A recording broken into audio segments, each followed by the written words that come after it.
আলাইকুম। কেমন আছেন সবাই? ভালো আছেন নিশ্চয়ই। আল্লাহর রহমতে আমরাও ভালো আছি। আজ আমি রান্না করব কলার মোচা ছোট মাছ দিয়ে। তাই প্রথমে কড়াইতে দিয়ে দিলাম তেল, এখন দিচ্ছি পর্যাপ্ত পরিমাণের।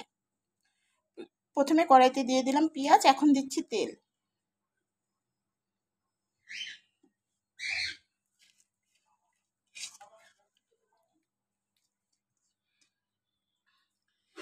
এতে এখন আমি একে একে দিব স্বাদ মতো লবণ, তারপরে হলুদ, কাঁচামরিচ, অল্প শুকনা মরিচের গুঁড়া, আর হচ্ছে অল্প জিরা গুঁড়া আর ধনিয়া গুঁড়া।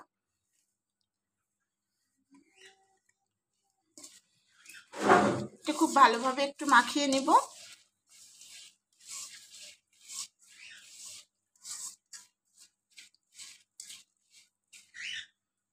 এখন দিয়ে দিচ্ছি কেটে ধুয়ে রাখা ছোট মাছগুলো।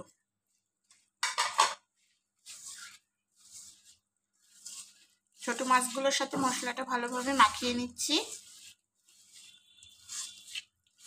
উঁচুতে ধরো। কলার মোচাটা আমি বেছে কেটে ধুয়ে সামান্য হলুদ দিয়ে সেদ্ধ করে নিয়েছি, যাকে বলে ভাপিয়ে নিয়েছি।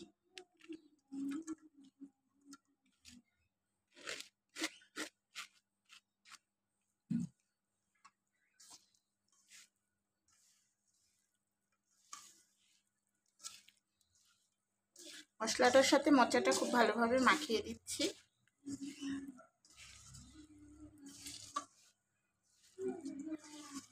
অনেকেই অনেকভাবে খায়, এভাবে মোচা খেতে ভালো লাগে। খেয়ে দেখবেন একবার।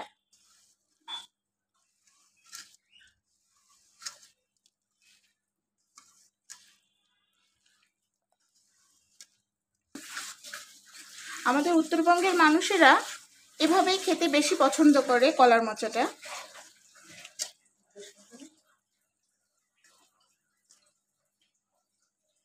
আমি এখন দিয়ে দিচ্ছি পরিমাণ মতো পানি। খুব বেশি একটা পানি দিব না, যেহেতু মোচাটা আমার সেদ্ধ করা আছে।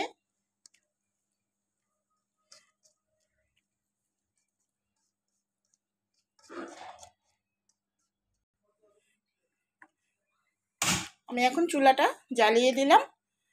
এখন এটা হওয়া পর্যন্ত অপেক্ষা করছি। দেখেন আমার চটচটিটা হয়ে গেছে। আমি এখন চুলাটা বন্ধ করে দিচ্ছি।